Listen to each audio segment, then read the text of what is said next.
السلام علیکم ورحمۃ اللہ وبرکاتہ۔ نحمده ونصلی علی رسولہ الکریم۔ تاریخ اسلام کے سنہرے فیصلے حضرت عبداللہ بن زبیر رضی اللہ تعالی عنہ بیان کرتے ہیں کہ حرہ کے مقام کے اوپر مدینہ کے لوگوں کے کھیت تھے، باغات تھے ان کے، اور وہاں پہ حضرت زبیر رضی اللہ تعالی عنہ کا بھی باغ تھا۔ وہ اپنے باغ کو اور کھیت کو، ایک نالہ وہاں سے گزرتا تھا، اس نالے کے ذریعے سے سیراب کرتے تھے۔ تو وہ نالہ جو ہے زبیر رضی اللہ تعالی عنہ کے باغ سے قریب پڑتا تھا، ان کے کھیت کے قریب پڑتا تھا۔ تو ایک انصاری جو ہے زبیر رضی اللہ تعالی عنہ سے کہا کرتا تھا کہ تم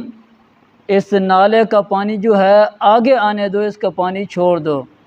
تو زبیر رضی اللہ تعالی عنہ اس کی بات کو نہیں مانتے تھے، نہیں چھوڑتے تھے۔ تو وہ انصاری جو ہے اپنا مقدمہ اللہ کے نبی صلی اللہ علیہ وسلم کی بارگاہ کے اندر لے گیا، اور آپ علیہ السلام کو بتایا، سارا ماجرا سنایا۔ تو آپ علیہ السلام نے اس انصاری کی بات سن کے زبیر رضی اللہ تعالی عنہ سے آپ فرمانے لگے، اسقی یا زبیر، اے زبیر تم اپنے باغ کو سیراب کر لو، اور اس کے بعد پھر پانی اپنے ساتھی کے لیے، اپنے پڑوسی کے لیے چھوڑ دو۔ جب انصاری نے یہ بات سنی تو کہنے لگا، اللہ کے رسول، یہ آپ کی پھوپھی کا بیٹا ہے، اس لیے آپ نے اس کے حق میں فیصلہ سنا دیا ہے۔ جب اللہ کے نبی صلی اللہ علیہ وسلم کے فیصلے کے اوپر اعتراض کیا انصاری نے، تو اللہ کے نبی صلی اللہ علیہ وسلم کا چہرے کا رنگ بدل گیا۔ آپ علیہ السلام غصے کے اندر آ گئے، اور اس کے بعد پھر آپ علیہ السلام نے حضرت زبیر رضی اللہ تعالی عنہ سے فرمایا، اے زبیر اب تو اپنے باغ کو سیراب کر، پھر پانی کو روک کے رکھ، جب تک منڈیر تک اس کے کناروں تک نہ پہنچ جائے کھیت کے، اس وقت تک پانی کو نہ چھوڑنا، اور جب کھیت کے کناروں تک پانی پہنچ جائے، اور اس کے بعد پھر اپنے پڑوسی کے لیے چھوڑ دینا پانی کو۔ اللہ کے نبی صلی اللہ علیہ وسلم نے پہلے جو فیصلہ کیا تھا وہ اخلاقی طور پہ اس کا خیال رکھتے ہوئے ہمسایہ کا، اپنے پھوپھی کے بیٹے کو حکم دیا تھا اللہ کے نبی صلی اللہ علیہ وسلم نے کہ کوئی بات نہیں، ہمسایوں کا بھی خیال رکھا کرو۔ لیکن جب انصاری نے اعتراض کر دیا اس فیصلے کے اوپر، تو اللہ کے نبی صلی اللہ علیہ وسلم نے پھر فیصلہ سنایا قانونی، جو قانونی فیصلہ بنتا ہے کہ جس کا کھیت نہر یا کنویں کے قریب ہے وہ پہلے اپنے کھیت کو سیراب کرے گا، اچھے طریقے سے اپنے کھیت کو پانی پلائے گا، اور اس کے بعد پھر اگلے لوگوں کے لیے چھوڑے گا۔ تو اس کے بعد پھر جب انہوں نے اخلاقی فیصلے کے اوپر اعتراض کر دیا،